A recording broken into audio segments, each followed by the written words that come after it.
নমস্কার, আমি মিতালি। আজকের সবচেয়ে চমকপ্রদ খবর এসেছে ইউরোপের ছোট্ট দেশ আলবেনিয়া থেকে।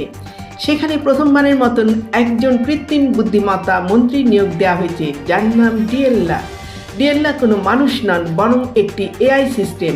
তার কাজ হবে সরকারি টেন্ডার বা পাবলিক প্রকিউরমেন্ট প্রক্রিয়া দেখা, যাতে দুর্নীতি কমে, স্বচ্ছতা বাড়ে।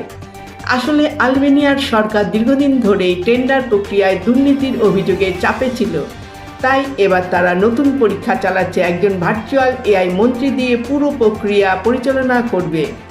কেউ কেউ বলছেন এটা ভবিষ্যতের দিকে এক বড় পদক্ষেপ, আবার অনেক বিশেষজ্ঞ প্রশ্ন তুলেছেন, মানুষ ছাড়া কি সত্যি গণতন্ত্র চালানো সম্ভব? আইনগত দিক থেকে কি বৈধ? তবে নিশ্চিতভাবে বলা যায়, আলবেনিয়ার এই উদ্যোগ বিশ্বজুড়ে বড়সড় আলোচনার জন্ম দিয়েছে।